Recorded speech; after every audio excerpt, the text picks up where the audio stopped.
এই যে দেখতে পাচ্ছেন কানুদা যে আপনার পকোড়া তৈরি হবে, ভেজ পকোড়া, সেই ভেজ পকোড়া তৈরি করার জন্যে যে রেসিপিটা প্রয়োজন সেই রেসিপিটা কিন্তু বানাচ্ছে অত্যন্ত দক্ষতার সঙ্গে কানুদা, এবং সেটা কিন্তু আমি খুব কাছ থেকে শ্যুট করেছি। অ্যাকচুয়াল এইগুলো খাই কিন্তু কখনো বানানো দেখা হয়নি কাছ থেকে, তার জন্যে কিন্তু খুব কাছ থেকে দেখছি কানুদা কি সুন্দরভাবে এই বানাচ্ছে। এবং এই সাইডে কিন্তু চাটনি কিন্তু রেডি হয়ে গেছে, এবং চানা মশলা রেডি করার জন্য যে যা প্রস্তুতি নেওয়া দরকার সেগুলো কিন্তু নিয়েছে।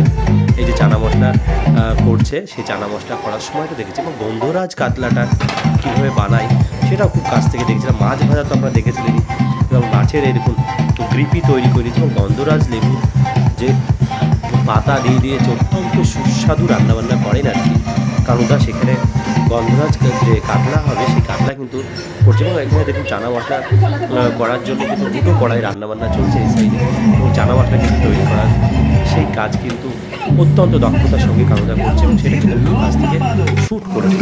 এবং এই সাইডে দেখুন পকোড়া তৈরি করার জন্য ভেজ পকোড়া দেখেছিলেন, তারপরে এর মধ্যে দিয়ে ভেজ পকোড়া তৈরি করার জন্য যে প্রস্তুতি নেওয়া দরকার দিদিরা সমস্ত প্রস্তুতি নিচ্ছে, এবং এই দেখুন সব তেলে ছাড়ছে, সেই মুহূর্তটা আমাদের সামনে রেখেছি। এটা ভেজ পকোড়া তৈরি করার যে প্রসিডিউর আর কি, সেইটা আপনি দেখতে পাচ্ছেন। সেই ভেজ পকোড়া কিন্তু তৈরি করছে, এবং আমার এখানে যারা যে প্রত্যেকেই আমার প্রচণ্ড পরিচিত কাছের মানুষ, এবং খুব যত্ন সহকারে ওরা এই পকোড়া তৈরি করছে, এই ভেজ পকোড়া তৈরি করার সেই মুহূর্তটা আপনাদের।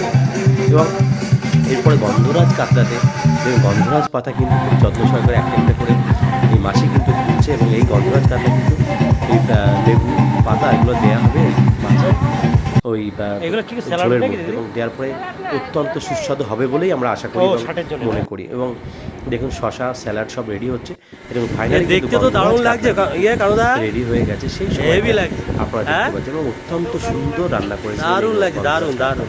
এবং এই সাইডে কিন্তু চানা মশলাও কিন্তু পুরো দমে তৈরি হয়ে গেছে, এবং এরপরেও কিন্তু বেশ কয়েকটা ভিডিও আসবে, আপনারা সেটাও দেখবেন।